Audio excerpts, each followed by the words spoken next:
अस्सलाम वालेकुम क्लास।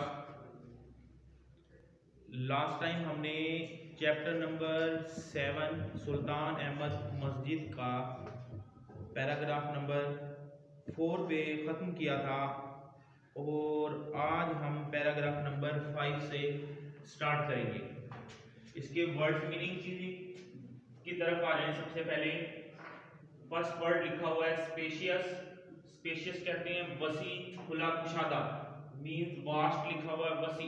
मस्जिद का एक वसी वास्ट फोरकोर्ट सहन है। स्पेशियस इसके लिए लफ्ज यूज किया गया और फोरकोर्ट इसे सहन को कहते हैं। स्पेशियस फोरकोर्ट मस्जिद का एक खुला और वसी सहन है। सराउंडेड, सराउंडेड कहते हैं इनक्लोज्ड, इर्द गिर्द, उसके इर्द गिर्द, सहन के इर्द गिर्द की जगह को यहाँ पर डिस्क्राइब किया गया है कि उसके वॉल्टेड अर्केड, उसके इर्द गिर्द वॉल्टेड, वॉल्टेड कहते हैं डोम्ड शेप में, मेहराबी शक्ल में, जैसे मस्जिद में ऐसे रास्ते बने होते हैं, दरवाजे बने होते हैं, एंट्रेंस बनी होती है। तो उस मस्जिद की सहन के सराउंडेड, इनक्लोज्ड, इर्द गिर्द, वॉल्टेड, डोम्ड, मेहराबी शक्ल में, अर्केड, वॉकवे, राहदारी, राहदारी मीन वही रास्ते बने हुए हैं मेहराबी शक्ल में। एब्लूशन कहते हैं वजू को। दी मस्जिद है आल्सो एब्लूशन फैसिलिटीज, इस मस्जिद में वजू की सहूलियात भी हैं। फाउंटेन कहते हैं फव्वारे को, जो कि मस्जिद की डेकोरेशन के लिए मस्जिद के सहन में सेंटर में एक छोटा सा फाउंटेन लगा हुआ है। कंट्रास्ट कहते हैं कंपेयर करना, बरक्स करना। बरक्स उस फव्वारे को अगर मस्जिद के इतने बड़े सारे वसी सहन से कंट्रास्ट किया जाए तो वो फव्वारा बहुत छोटा है उसकी निस्बत। मैग्नीट्यूड कहते हैं उसकी वुसअत को, साइज को, उसके सहन को डिस्क्राइब किया हुआ है कि बहुत मैग्नीट्यूड उसका साइज है। कोर्टयार्ड कहते हैं फोरकोर्ट को, जो आपने ऊपर वर्ड पढ़ा है forecourt means courtyard, courtyard mean forecourt, इसका मतलब भी वही सहन है। हैंग्स कहते हैं लटकना। अब हैंग्स की दो तरह से फॉर्म्स बनती हैं, एक होता है हैंग, हैंग्ड, हैंग, एक होता है हैंग, हंग, हंग। हैंग मीन किसी चीज को हैंग करना, कपड़े टांगना, या इंसान को जैसे कोर्ट के थ्रू को फांसी वगैरह दी जाती है, उसके लिए हम लफ्ज यूज करते हैं इसकी second form hang, hanged, hanged. यहाँ पर जो ये हैंग लफ्ज यूज किया गया है वो लटकाई गई है, किसी चीज को लटकाना, हैंग, हंग, हंग। तो इसकी सेकंड फॉर्म यही है, हैंग, हंग, हंग, लटकना। उस मस्जिद की जो कोर्ट था बादशाह का, सुल्तान अहमद का, उसने अपनी कोर्ट के एंट्रेंस पर एक जंजीर लटकाई हुई थी, जंजीर हैंग की हुई थी, जो कि उस कोर्ट में एंट्रेंस के वक्त उसके सर पर लगती थी। तो वो हम मजीद पढ़ेंगे इसके बारे में। एंट्रेंस कहते हैं वही डोरवे, दहलीज, जिस एंट्रेंस पर, जिस दहलीज पर उसने वो आयरन की जो चेन थी हैंग की हुई थी, ताकि वो उसके सर पर लगे और वो अपना बचाव करने के लिए सर नीचे करे और उसकी अल्लाह ताला के सामने आर्जी और इनकसारी कबूल हो जाए, तो इसलिए उसने लोहे की जंजीर लटकाई हुई थी। नेक्स्ट पेज पर आ गई वेस्टर्न साइड। वेस्टर्न साइड ये डिस्क्राइब की गई है जहां पर उसने अपनी कोर्ट बनाई हुई थी। मीट कहते हैं स्पेसिफिक, मखसूस करना। वो एंट्रेंस, जिस एंट्रेंस पर उसने आयरन चेन लटकाई हुई थी, हैंग की हुई थी, वो स्पेसिफिक की गई थी, मीन मखसूस की गई थी इसी किंग के लिए, सुल्तान अहमद के लिए। सिंबॉलिक कहते हैं सिग्निफिकेंट को, इलामती इशारा।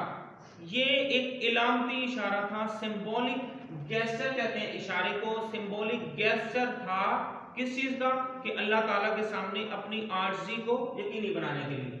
इंश्योर कहते हैं यकीनी बनाना, कंफर्म करना, अपनी आर्जी को कंफर्म करना, इंश्योर करना।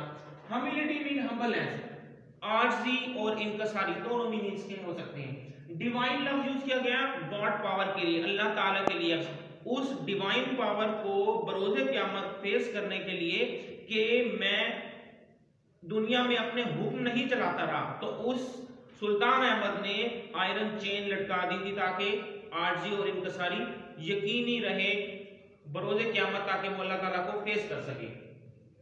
नेक्स्ट पैराग्राफ नंबर 6 में सिरेमिक टाइल्स का लफ्ज यूज किया गया सिरेमिक कहते हैं चीनी की बनी हुई टाइलें जो हम घरों में भी इस्तेमाल करते हैं, तो वो इस मस्जिद की इंटीरियर साइड पर इस्तेमाल की गई हैं। ट्यूलिप डिजाइन कहते हैं, ट्यूलिप कहते हैं ये एक फूल का नाम है, गुले लाला जिसको कहा जाता है। तो ट्यूलिप डिजाइन गुले लाला के फूलों से डिजाइन कहते हैं नमूने को, उसके ऊपर नमूने बनाए गए हैं उन सिरेमिक टाइल्स चीनी की टाइलों पर।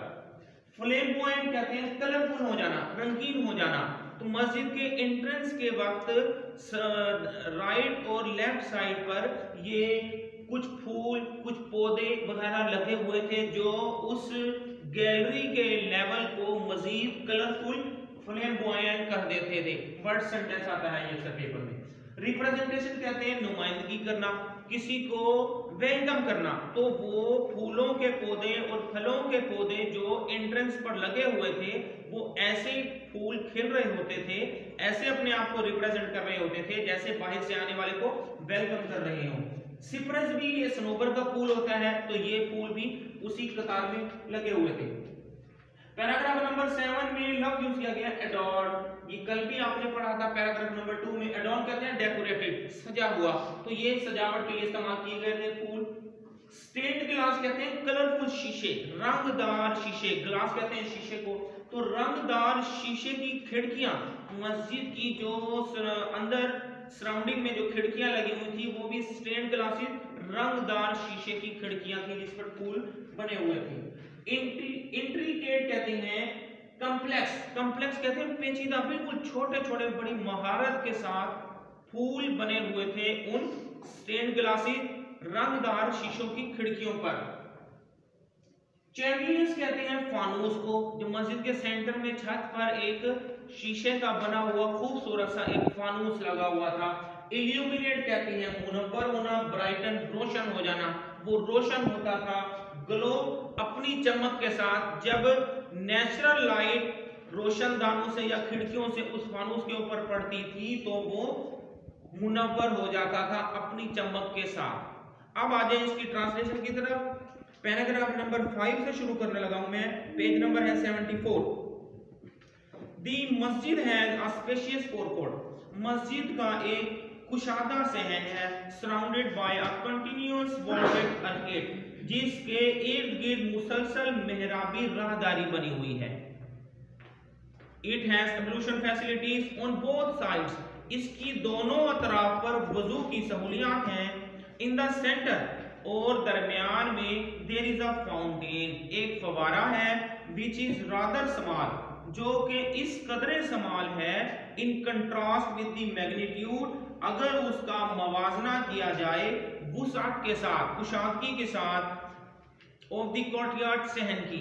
मस्जिद के दरमियान में, इसके दरमियान में एक फवारा है जो कि सहन की वुसअत के बरक्स कदरे छोटा है।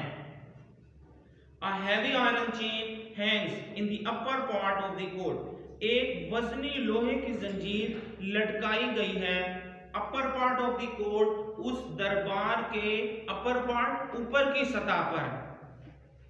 Entrance on the western side, मगरिबी तरफ की दहलीज की जानिब, मगरिबी तरफ की दहलीज पर दरवाजे की एक ऊपर की जानिब एक लोहे की वजनी जंजीर लटकाई गई है। This side was meant for the Sultan alone, इस तरफ का या इस जानिब का मतलब मखसूस की गई है सिर्फ सुल्तान के लिए, ये जानिब या ये तरफ सिर्फ सुल्तान के लिए मखसूस की गई है। The chain was put there so that the Sultan had to lower his head, ये जंजीर यहाँ पर सुल्तान के लिए लगाई गई है कि वो अपना सर हमेशा झुकाए रखे। Had to lower his head, अपना सर झुकाए रखे। Every time, हर वक्त he entered the court, जब भी वो अदालत में दाखिल हो। ये जंजीर यहाँ पर लटकाने का मतलब यही है कि जब वो अदालत में दाखिल हो तो वो अपना सर नीचे झुका ले ताकि अल्लाह ताला के सामने कल को फेस कर सके।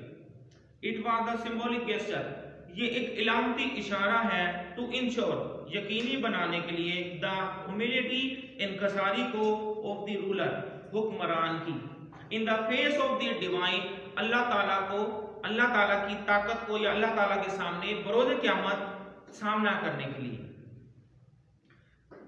पैराग्राफ नंबर 6 की तरफ आ जाएं। द इंटीरियर ऑफ द मस्जिद, मस्जिद का अंदरूनी हिस्सा।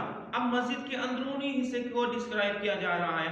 द इंटीरियर ऑफ द मस्जिद at the lower level is lined with more than 20,000 handmade ceramic tiles in more than 50 different tulip designs। मस्जिद के अंदर का निचला हिस्सा यानी कि फर्श डिस्क्राइब हो रहा है, जिस पर 20,000 से ज्यादा चीनी की बनी हुई टाइलें, जिस पर 50 मुख्तलिफ गुले लाला के नमूने बने हुए हैं, से लाइनें लगाई गई हैं। At gallery level, the design becomes flamboyant। Gallery level राहदारी की जानिब the design becomes, ये नमूने becomes बन जाते हैं flamboyant, मजीद रंगदार। राहदारी की जानिब ये नमूने मजीद रंगदार बन जाते हैं with the representation of flowers, fruit and cypress।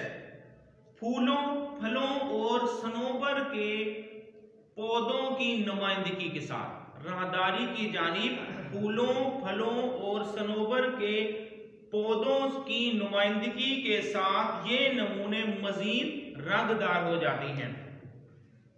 Paragraph number 7 में अपर लेवल डिस्क्राइब किया गया है, मस्जिद के अंदरूनी हिस्से की अपर लेवल को। Number 7, the upper level of the interior is adorned with blue paint. मस्जिद के अंदर की ऊपर की सतह नीले रोगन से सजाई गई है। ब्लू पेंट कहते हैं नीले रोगन को, नीले रोगन से एडोर्न सजाया गया है। More than 200 stain glass windows, 200 से ज्यादा शीशे की खिड़कियां, विद इंट्रिकेट डिजाइन, पेचीदा नमूनों के साथ, अलाउ नेचुरल लाइट, जब उस पर कुदरती रोशनी आती है, टू ब्राइटन अप, तो वो मुनव्वर हो जाता है। Its interior and the chandeliers further illuminate, और फानूस मजीद रोशन हो जाता है विद देयर ग्लो, अपनी चमक के साथ। इसका बामहरा तर्जुमा कर रहा हूं।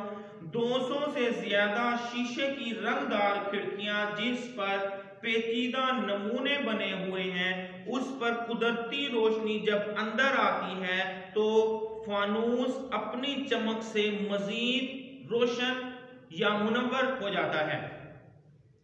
The decorations include versus. Versus कहते हैं पुरानी आयत, यहां पर मैंने नहीं लिखा हुआ इसका मीनिंग, पुरानी आयत वर्सेस पुरानी आयत। द डेकोरेशंस इंक्लूड, इसकी सजावट में इंक्लूड शामिल हैं, versus from the Holi Quran, Quran पाक से ली गई आयात। इसकी सजावट में कुरान पाक से ली गई आयात शामिल हैं। The floors are covered with carpets, इसका फर्श कालीन से ढंपा गया है। Thank you very much.